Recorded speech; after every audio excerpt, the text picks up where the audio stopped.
my sweet Jesus. Okay. Hey guys, good morning, good afternoon, good evening, whichever applies to you. Welcome back. If you're new here, my name is Julia.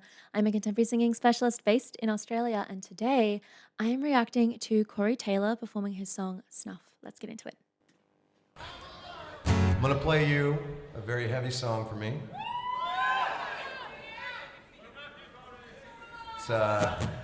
It's just hard to get through, so I'm obviously gonna need all the help I can get on this. Are you ready?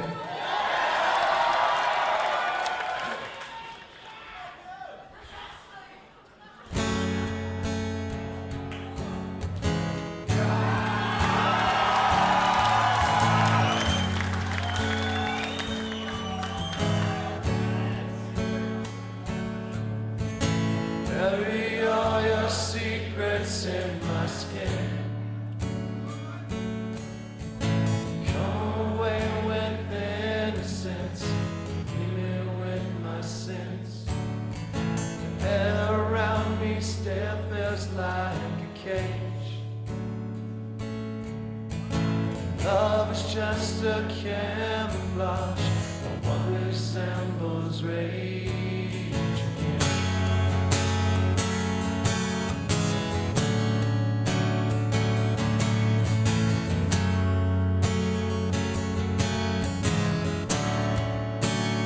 So if you love me, let me go. Run away before I know. My heart is just too dark to care. I can't destroy what is in there. Deliver me into my fate. If I'm alone, I cannot hate. I don't deserve to have you. My smile was taken long ago. If I can change, I hope I'll never know.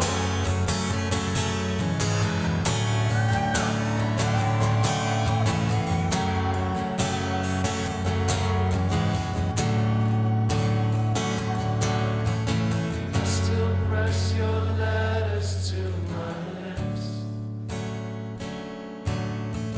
Cherish them in parts of me. Savor every kiss. I couldn't face a life without your light. All of that was ripped apart when you refused to fight. So save your breath, I will not hear. I think I made it very clear. You couldn't hate enough to love. Is that supposed to be enough? I only wish you were my friend. Then I could hurt you in the end. I never claimed to be a saint. My own was banished long ago. It took the death of hope to let you go. Oh my sweet Jesus. Okay. These lyrics are powerful and vulnerable, and I know I'm supposed to be just analyzing what his voice is doing. Thus far, it seems to predominantly be a first register setup. He's got a little bit of nasality coming through at times. It's clear. What's really getting me is the distortion that he's using on clearly the lines that mean the most to him. So for example, there's one line, I think it was, "So save your breath, I will not hear." And the reason it really hit me is I'm pretty certain the line before it was like, "When you refuse to fight." Like, that's really emotionally charged. Maybe it doesn't hit as hard for you in particular if you haven't sort of been in that situation, but to me, that's a really emotionally charged lyric. And then you have the distortion on this, "To save your breath, I will not hear." It's like lashing out and rejection, and someone that you feel you needed has given up on you and is just refusing to put anything into what you still think is something that could continue to be. It's a really emotionally complex situation to be in. So that build there, that hits me pretty darn hard, I'm not gonna lie. So let's re-listen to that. When you refuse to fight, so save your breath, I will not hear. I think I made it very clear. You couldn't hate enough to love. Is that supposed to be enough? I only wish you were my friend.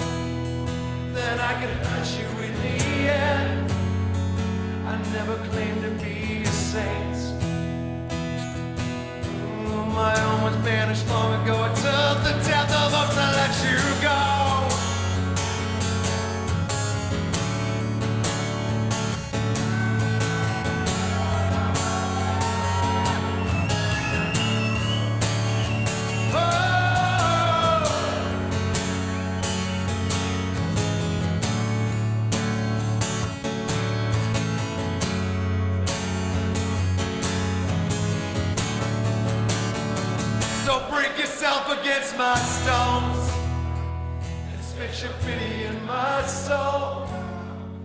You never needed any help. You sold me out to save yourself, and I won't listen to your shame. You ran away, you're all the same. Angels lie to keep control. Ooh, my love was punished long ago. If you still get on, never let me know. You still get on, never let me know.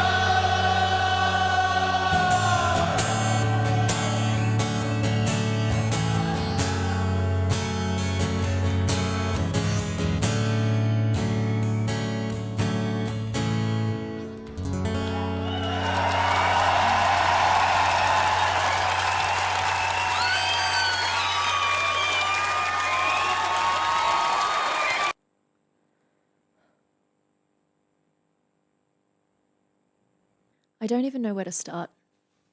I have to be really honest because I feel like this is one of those pieces where the emotional content reigns supreme. So we can talk about technique till the cows come home, but when you're able to perform in the way that he did and it gets across a particular emotion, like there's so many different things that I got from this performance from him, and part of it is his vocal delivery, but the intention that goes into that vocal delivery, that's what's important, because there are elements in this that I don't think you can fake. You can't fake it as easily. So, for example, in this particular performance, I sense heartbreak and sadness and rage and defiance and almost like a bittersweet emotion. At least from his facial expressions, like there are moments there where, God, you just know that this situation wasn't healthy in that particular moment, because when you're that mixed up inside,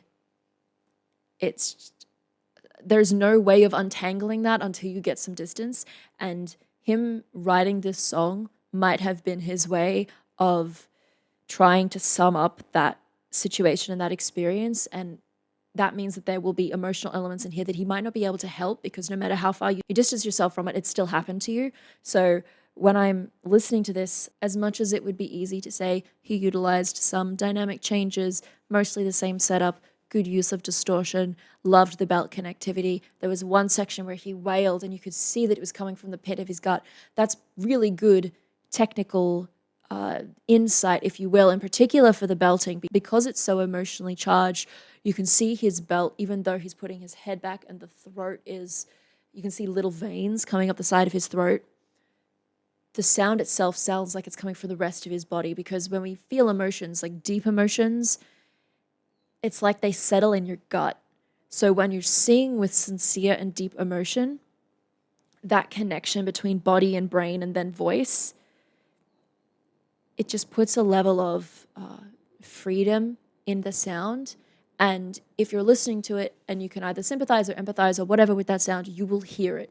Even if perhaps you can't articulate quite what it is, you can tell the difference between someone whose emotion is genuine in that performance and someone who's faking it because they know the song is meant to be emotional, it's meant to be sad, it's meant to be gripping and heartbreaking. It's just not quite the same quality. So as much as it would be easy to just break this down into technical terms, I do think that for these kinds of songs, that emotional element is so crucial, and that's why more of a lyrical exploration might be a bit more important when it comes to using these songs as models or it's part of a reaction.